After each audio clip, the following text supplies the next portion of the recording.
الحمد للہ وکفی وسلام علی عبادہ الذین اصطفیٰ اما بعد۔ آپ حضرات نے بڑا قیمتی وقت اس وقت دیا ہے، سارے ہی اوقات آپ کے قیمتی ہیں۔ ان قیمتی اوقات میں سے دین کی باتوں کو سیکھنے کے لیے اگر تھوڑا سا وقت آپ نے نکال لیا تو یہ اللہ کی توفیق سے نکلا۔ آئندہ بھی اللہ کی توفیق ہمیں مانگتے رہنا چاہیے کہ اس کی توفیق کے بغیر کوئی بندہ کوئی بھی کام نہیں کر سکتا۔ مولانا حفظ الکبیر صاحب مظاہری نے آپ کے سامنے کچھ حقوق کی باتیں کی۔ ان حقوق میں ایک حق صحابہ کرام کا بھی ہمارے اوپر ہے۔ صحابہ کرام سے محبت کی جائے، اپنے دل میں صحابہ کرام سے بغض نہ رکھا جائے، نہ کوئی نفرت پالی جائے، نہ کسی عداوت اور دشمنی کا اظہار کیا جائے۔ یہ صحابہ کرام کا حق ہے ہمارے اوپر۔ ہم تمام صحابہ سے محبت رکھتے ہیں الحمدللہ۔ ہر صحابی ہمارے نزدیک قابل احترام ہے، محترم ہے، مقدس ہے، معزز ہے۔ اس امت میں صحابہ کرام کا مرتبہ سب سے بلند و بالا ہے۔ پھر صحابہ کرام میں بھی سب سے اوپر درجہ جس کا ہے اس کا نام ہے صدیق اکبر رضی اللہ تعالی۔ جمعہ کے خطبے میں آپ نے بارہا سنا ہوگا، افضل البشر بعد الانبیاء بالتحقیق ابی بکر صدیق رضی اللہ تعالی عنہ، کہ انبیاء کرام کے بعد سب سے افضل ترین کوئی انسان اگر ہے تو وہ ابو بکر صدیق رضی اللہ تعالی عنہ ہے۔ تو ان کی عظمت، ان کی محبت ہمارے دل میں پیوست ہونی چاہیے، اور یہ نظریہ اور عقیدہ بھی رکھنا چاہیے کہ اس امت میں سب سے بڑی ہستی ہے اور سب سے عظیم شخصیت، اور پیغمبر علیہ الصلاۃ والسلام کے سب سے پہلے خلیفہ بھی وہی ہیں۔ ان کے بعد خلیفہ بنے حضرت عمر فاروق رضی اللہ تعالی عنہ، پھر ان کے بعد خلافت کے منصب پر تشریف لائے حضرت عثمان غنی رضی اللہ تعالی عنہ، پھر چوتھے خلیفہ راشد قرار پائے حضرت علی مرتضیٰ رضی اللہ تعالی عنہ۔ یہ جو چار خلفائے راشدین ہیں، خلافت کی جو یہ ترتیب ہے، فضیلت کی بھی یہی ترتیب ہے ہمارے یہاں۔ اہل سنت والجماعت کے عقیدے میں اور نظریے میں سب سے افضل ابو بکر ہیں، اور پہلے خلیفہ بھی وہی ہیں۔ پھر ان کے بعد جو خلیفہ تشریف لائے وہ خلافت پر بھی آئے اور فضیلت میں بھی اونچے تھے۔ چوتھے خلیفہ راشد حضرت علی مرتضیٰ کرم اللہ وجہہ، ان سے بھی محبت یہ ہمارے ایمان کا حصہ ہے۔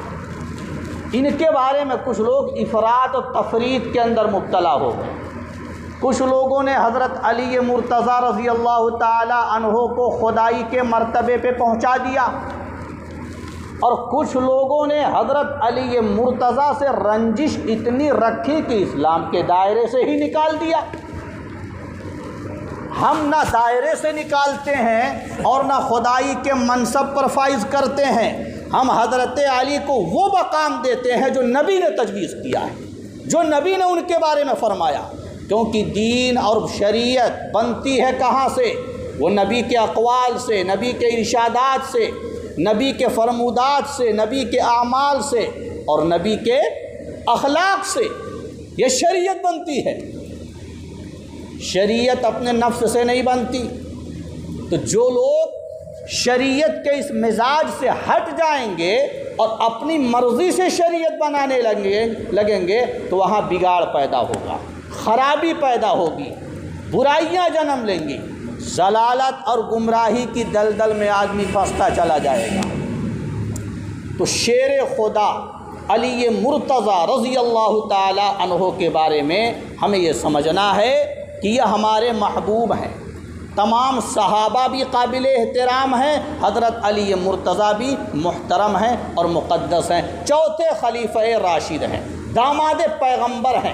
تو جو نبی نے ان کے بارے میں کہا ہے اور فرمایا ہے اس پر ہمارا ایمان ہے، نہ اس سے آگے کرتے ہیں نہ اس سے نیچے ان کو گھٹاتے ہیں۔ نبی پاک صلی اللہ علیہ وسلم نے ایک موقع پر فرمایا، اللہم والی من والاہ وعادی من عاداہ، اے اللہ جو علی سے محبت رکھے تو بھی اس سے محبت فرما، اور جو علی سے دشمنی رکھے تو بھی اس کے ساتھ دشمنی کا معاملہ فرما۔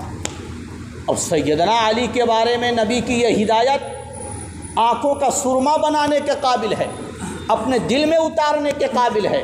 نبی سے محبت تو ایمان کا حصہ، ایمان کی بنیاد ہے ہی، نبی کے اس ارشاد سے بھی محبت ایمان کا حصہ ہے، اور نبی کے ارشاد کے مطابق حضرت علی سے محبت یہ ایمان کا حصہ ہے۔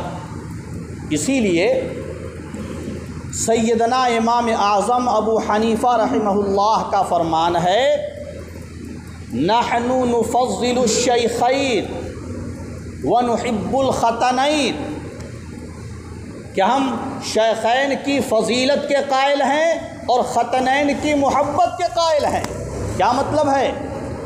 حضرت ابو بکر، حضرت عمر رضی اللہ تعالی عنہما کی فضیلت کے قائل ہیں کہ ساری امت میں سب سے اعلیٰ اور افضل اگر کوئی ہے تو ابو بکر ہیں، پھر عمر ہیں، ان کی فضیلت سب سے بڑھی ہوئی ہے، تو ان کی فضیلت کے ہم قائل ہیں۔ نحن نفضل الشیخین ونحب الختنین، اور ختنین کی محبت کے ہم قائل ہیں، یعنی جو پیغمبر کے دونوں داماد ہیں سیدنا عثمان ذو النورین اور سیدنا علی مرتضیٰ رضی اللہ تعالی عنہما، ان دونوں کی محبت ایمان کا حصہ گردانتے ہیں اور ان دونوں سے محبت اپنے ایمان کا جز سمجھتے ہیں۔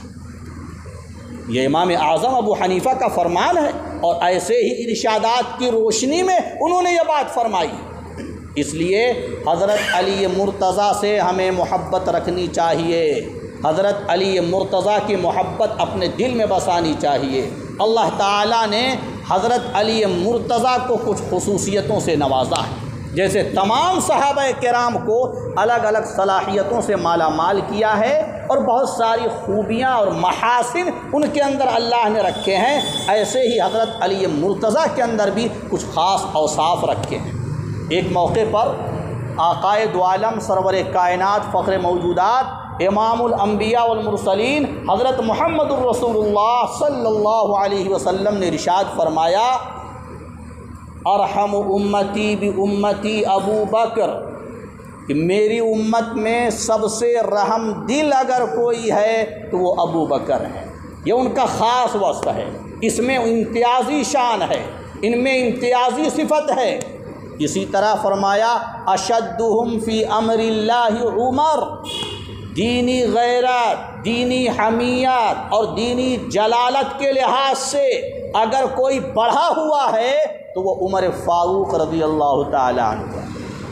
نبی نے فرمایا، وَأَصْدَقُهُمْ حَيَاءً عثمان، اور شرم و حیا کے معاملے میں سب سے آگے اگر کوئی نکلا ہے تو وہ عثمان غنی رضی اللہ تعالی عنہ ہے۔ اور علی مرتضیٰ کے بارے میں فرمایا، اقضاہم علی، کہ فیصلے کی قوت،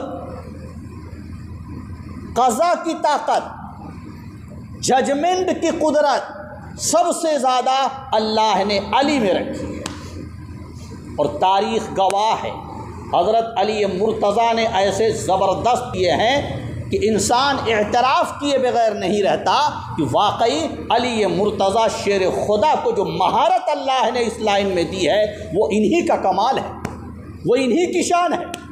حضرت علی مرتضیٰ نے غضب کے فیصلے کیے ہیں۔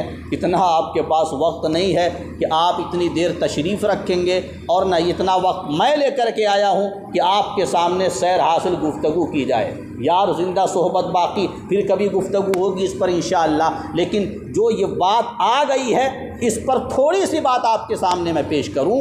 حضرت علی مرتضیٰ رضی اللہ تعالی عنہ نے جو قضا کا عہدہ سنبھالا، اور فیصلے کا چارج سنبھالا، اور جو فیصلے فرمائے ہیں امت میں آج بھی کتابوں میں لکھے ہوئے ہیں۔ ابو بکر خلیفہ بنے تو جج کون تھے؟ علی مرتضیٰ تھے۔ عمر خلیفہ بنے تو قضا کا عہدہ کس کے پاس تھا؟ علی مرتضیٰ کے پاس تھا۔ عثمان ذو النورین خلافت کے منصب پر آئے تو اس وقت چیف جسٹس کون تھا؟ علی مرتضیٰ تھے۔ مطلب کیا ہوا؟ ابو بکر خلیفہ بنے تو ان کے وزیر، ان کے مشیر، ان کے چیف جسٹس حضرت علی قرار پائے۔ انہوں نے اپنے فیصلے سے ثابت کر دیا کہ ابو بکر خلیفہ برحق ہے۔ جب عمر خلیفہ بنے تو ان کی خلافت کے دور میں بھی حضرت علی جج اور قاضی کے عہدے پر تھے۔ انہوں نے اپنے قضا سے اور اپنے فیصلے سے حضرت عمر فاروق کی خلافت کے برحق ہونے پر مہر لگا دی۔ حضرت عثمان غنی خلیفہ بنے تو حضرت علی مرتضیٰ اس دور میں بھی آپ کے وزیر اور مشیر اور آپ کے چیف جسٹس تھے۔ آپ نے اپنے فیصلے سے پوری دنیا کے انسانوں کو بتا دیا کہ حضرت عثمان بھی خلیفہ برحق تھے۔ ابو بکر کی خلافت بھی سچی ہے، عمر فاروق کی خلافت بھی سچی ہے، عثمان ذو النورین کی خلافت بھی سچی ہے۔ اس لیے ہمیں ان کی خلافت پر بھی ایمان لانا ہے اور نظریہ یہ رکھنا ہے کہ ان کی خلافت بھی صحیح ہے، علی مرتضیٰ کا فیصلہ بھی صحیح ہے۔ جو ان کی خلافت کو صحیح نہیں مانتا، کیا وہ حضرت علی کے فیصلے کو غلط نہیں مانتا؟ جب علی نے فیصلہ کر دیا ہے تو کسی دوسرے کو کیا حق پہنچتا ہے کہ وہ خلافت پہ اعتراض کرے؟